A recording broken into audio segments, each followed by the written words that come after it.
Pito, pito, modo eléctrico GTI. No tengo por qué elegir. Con mi Golf GTE lo tengo todo a la vez. Golf GTE, el híbrido enchufable de Volkswagen con hasta 40 kilómetros de autonomía eléctrica, etiqueta cero emisiones y potencia GTI. Un motor eléctrico y un motor GTI.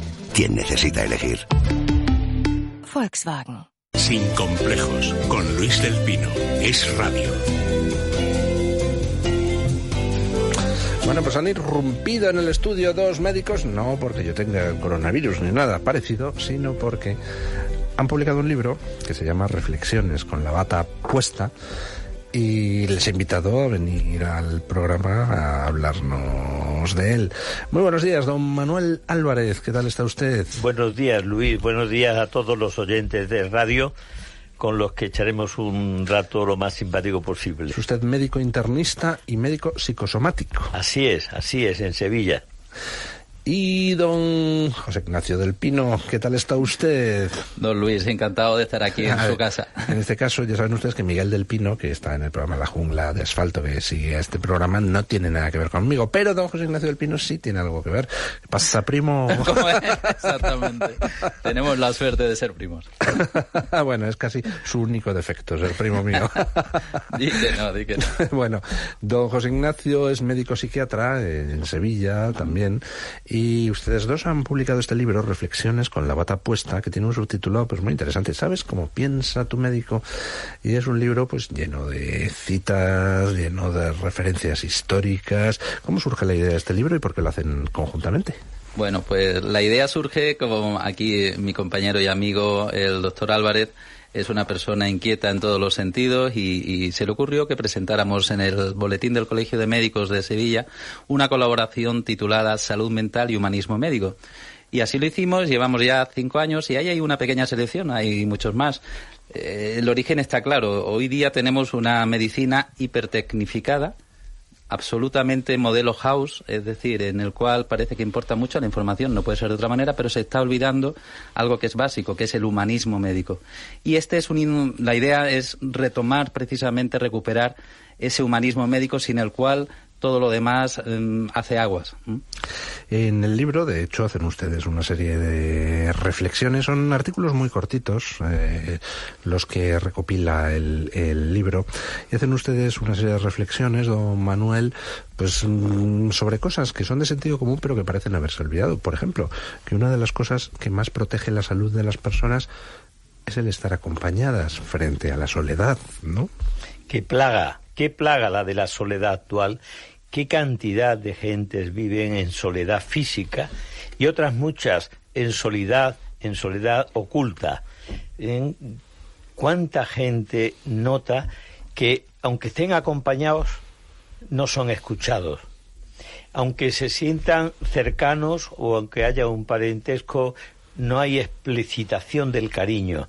Y que el paciente, que el ciudadano, y especialmente en momentos de una cierta precariedad, reciba el afecto, la atención, la mirada atenta, la escucha amorosa, eso es un regalo impagable.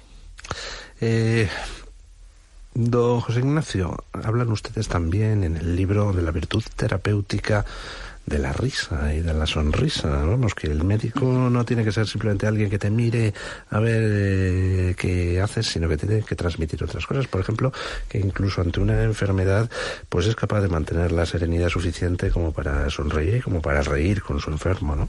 De completo acuerdo. Yo digo que no cuento más chistes en la consulta que fuera. Y es cierto, hay que transmitir esperanza. La esperanza es algo necesario en la vida.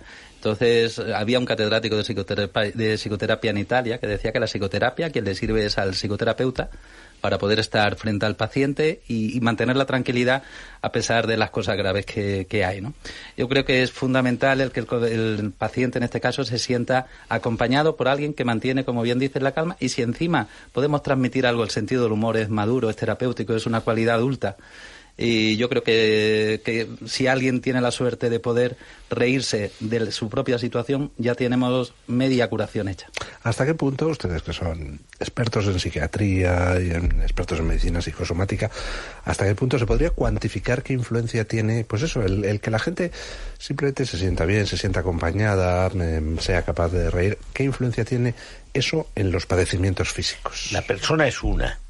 Y lo mismo que enferma algunas veces por un trauma, por una infección, pues por un trastorno metabólico, diabetes, también se enferma, y yo diría que más veces que por las razones anteriormente dichas, se enferma por falta de salud emocional, porque se tiene una pena, se tiene un disgusto, se tiene una frustración, se tiene un desencanto, una falta de esperanza y de confianza. Por eso el mejor regalo que nuestros oyentes pueden hacer en cualquier circunstancia es una sonrisa. Regalar sonrisas por la vida es una condición, una cualidad maravillosa. O sea que entonces cuando leemos, por ejemplo, pues que tal persona muere su cónyuge con el que ha estado viviendo 50 años y entonces al poco tiempo muere ella también, eso tiene su explicación psicosomática, su explicación médica. Sí, sin lugar a dudas, hay estudios hechos en los 2 años siguientes. Es cuando aumenta el índice de mortalidad, incluso en cónyuges sanos. El motivo, bueno, ahora que estamos con el coronavirus, para arriba, para abajo, dice, bueno, es que los que tienen bajas las defensas, sí, pero la pregunta es, ¿y por qué tenemos bajas las defensas? Entonces, los problemas de la vida son los que producen situaciones que acaban cristalizando en trastornos. Normalmente ese es el orden, no al revés. Y yo, bueno, nos hicimos médicos, somos los dos, tenemos una visión psicosomática, entendemos que la persona es una. Pero yo pensaba al principio que los trastornos producen problemas y por eso me hice médico, luego me gustó la salud mental, psiquiatra, pero con el tiempo además hay que ser psicoterapeuta porque te das cuenta que o ayudas a resolver problemas o vas a tener trastornos para rato. Entonces, cuando una persona tiene problemas sin resolver es cuando cristalizan los trastornos. ¿En España tenemos dentro de la profesión médica asumido eso o hay mucha tarea por hacer? En absoluto. El médico hoy va a curar, a resolver el problema del paciente. El problema físico. El problema inmediato. Sí. Y lo que percibe es el problema. En todo paciente llega a la consulta con una demanda, que se llama la demanda explícita, expresa, pero que no es la verdadera. Por lo que esa persona va al médico es en busca de resolver el problema matrimonial, el problema económico, el problema del hijo descarriado, el problema de su soledad, de sus complejos.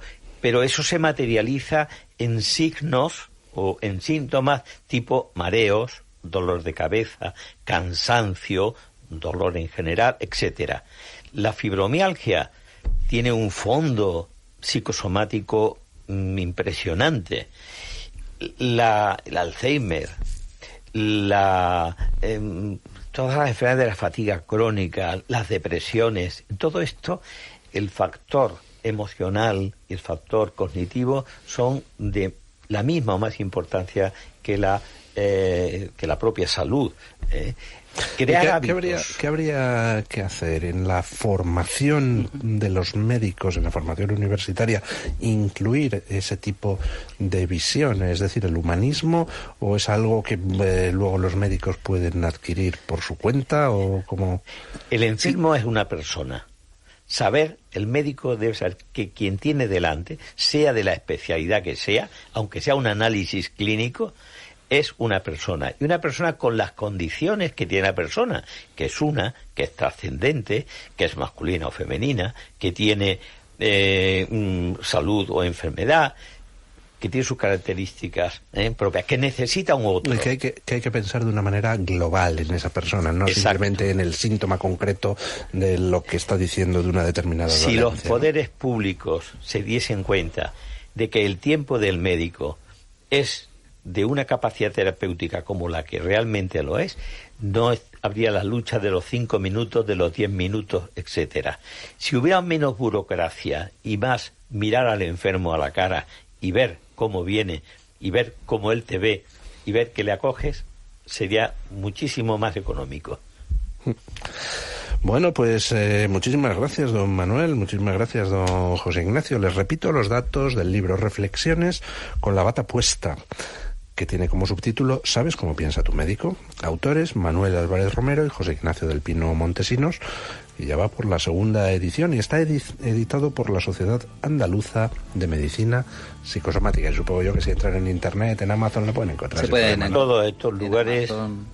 En el Corte Inglés, la web del Corte Inglés también, y en cualquier librería, si se molestan en pedirlo, lo pueden conseguir.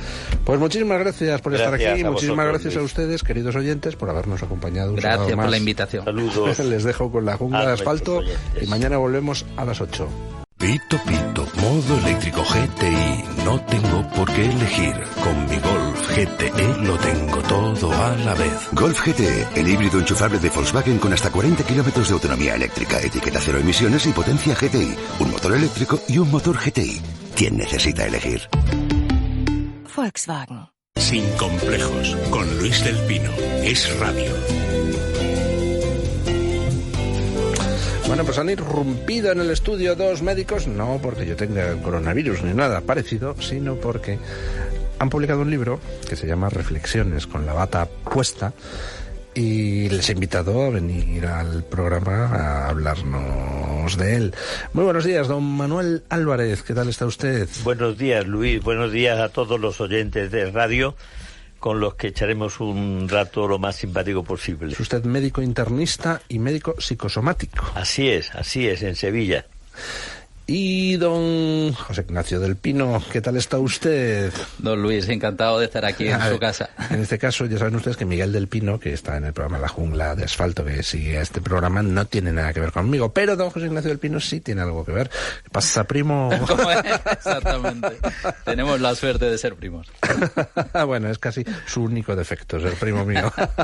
Di que no. Bueno, don José Ignacio es médico psiquiatra en Sevilla también. Y ustedes dos han publicado este libro, Reflexiones con la bata puesta, que tiene un subtítulo pues muy interesante. ¿Sabes cómo piensa tu médico? Y es un libro pues lleno de citas, lleno de referencias históricas. ¿Cómo surge la idea de este libro y por qué lo hacen conjuntamente? Bueno, pues la idea surge, como aquí mi compañero y amigo, el doctor Álvarez, es una persona inquieta en todos los sentidos y se le ocurrió que presentáramos en el Boletín del Colegio de Médicos de Sevilla una colaboración titulada Salud Mental y Humanismo Médico. Y así lo hicimos, llevamos ya 5 años y ahí hay una pequeña selección, hay muchos más. El origen está claro, hoy día tenemos una medicina hipertecnificada, absolutamente modelo house, es decir, en el cual parece que importa mucho la información, no puede ser de otra manera, pero se está olvidando algo que es básico, que es el humanismo médico. Y la idea es retomar, precisamente, recuperar ese humanismo médico sin el cual todo lo demás hace aguas. En el libro, de hecho, hacen ustedes una serie de reflexiones. Son artículos muy cortitos, los que recopila el libro. Y hacen ustedes una serie de reflexiones, don Manuel, pues sobre cosas que son de sentido común, pero que parecen haberse olvidado. Por ejemplo, que una de las cosas que más protege la salud de las personas es el estar acompañadas frente a la soledad, ¿no? Qué plaga la de la soledad actual. Qué cantidad de gentes viven en soledad física y otras muchas en soledad oculta. ¿Cuánta gente nota que, aunque estén acompañados, no son escuchados? Aunque se sientan cercanos o aunque haya un parentesco, no hay explicitación del cariño. Y que el paciente, que el ciudadano, y especialmente en momentos de una cierta precariedad, reciba el afecto, la atención, la mirada atenta, la escucha amorosa, eso es un regalo impagable. Don José Ignacio, hablan ustedes también en el libro de la virtud terapéutica de la risa y de la sonrisa. Vamos, que el médico no tiene que ser simplemente alguien que te mire a ver qué haces, sino que tiene que transmitir otras cosas. Por ejemplo, que incluso ante una enfermedad pues es capaz de mantener la serenidad suficiente como para sonreír y como para reír con su enfermo, ¿no? De completo acuerdo. Yo digo que no cuento más chistes en la consulta que fuera. Y es cierto, hay que transmitir esperanza. La esperanza es algo necesario en la vida. Entonces, había un catedrático de psicoterapia en Italia que decía que la psicoterapia, quien le sirve es al psicoterapeuta para poder estar frente al paciente y mantener la tranquilidad a pesar de las cosas graves que hay, ¿no? Yo creo que es fundamental el que el paciente, en este caso, se sienta acompañado por alguien que mantiene, como bien dices, la calma, y si encima podemos transmitir algo, el sentido del humor es maduro, es terapéutico, es una cualidad adulta. Y yo creo que si alguien tiene la suerte de poder reírse de su propia situación, ya tenemos media curación hecha. ¿Hasta qué punto ustedes, que son expertos en psiquiatría y expertos en medicina psicosomática, hasta qué punto se podría cuantificar qué influencia tiene, pues eso, el que la gente simplemente se sienta bien, se sienta acompañada, sea capaz de reír? ¿Qué influencia tiene eso en los padecimientos físicos? La persona es una. Y lo mismo que enferma algunas veces por un trauma, por una infección, pues por un trastorno metabólico, diabetes, también se enferma, y yo diría que más veces que por las razones anteriormente dichas, se enferma por falta de salud emocional, porque se tiene una pena, se tiene un disgusto, se tiene una frustración, se tiene un desencanto, una falta de esperanza y de confianza. Por eso el mejor regalo que nuestros oyentes pueden hacer en cualquier circunstancia es una sonrisa. Regalar sonrisas por la vida es una condición, una cualidad maravillosa. O sea que entonces cuando leemos, por ejemplo, pues que tal persona muere su cónyuge con el que ha estado viviendo 50 años y entonces al poco tiempo muere ella también, eso tiene su explicación psicosomática, su explicación médica. Sí, sin lugar a dudas, hay estudios hechos en los 2 años siguientes. Es cuando aumenta el índice de mortalidad, incluso en cónyuges sanos. El motivo, bueno, ahora que estamos con el coronavirus, para arriba, para abajo, dice, bueno, es que los que tienen bajas las defensas, sí, pero la pregunta es, ¿y por qué tenemos bajas las defensas? Entonces, los problemas de la vida son los que producen situaciones que acaban cristalizando en trastornos. Normalmente ese es el orden, no al revés. Y yo, bueno, nos hicimos médicos, somos los dos, tenemos una visión psicosomática, entendemos que la persona es una.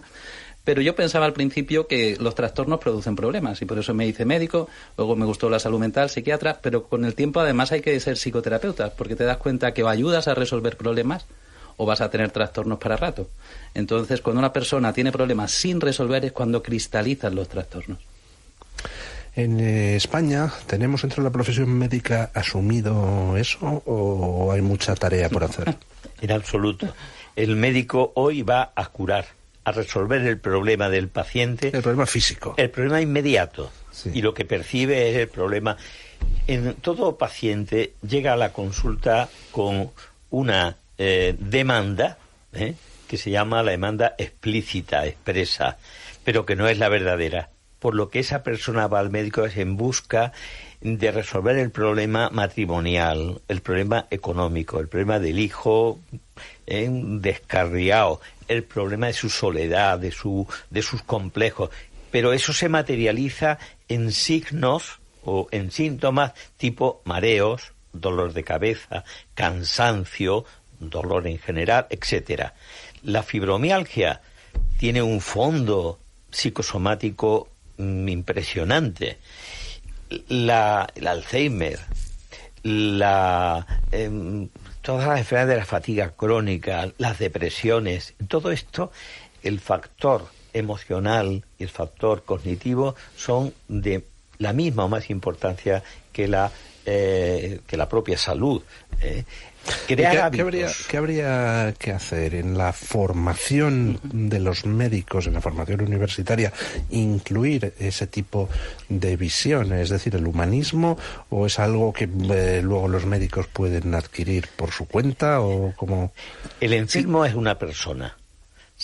El médico debe saber que quien tiene delante, sea de la especialidad que sea, aunque sea un análisis clínico, es una persona, y una persona con las condiciones que tiene la persona, que es que es trascendente, que es masculina o femenina, que tiene salud o enfermedad, que tiene sus características propias, que necesita un otro. Y que hay que pensar de una manera global en esa persona, no simplemente en el síntoma concreto de lo que está diciendo de una determinada dolencia. Si los poderes públicos se diesen cuenta de que el tiempo del médico es de una capacidad terapéutica como la que realmente lo es, no habría la lucha de los 5 minutos, de los 10 minutos, etcétera.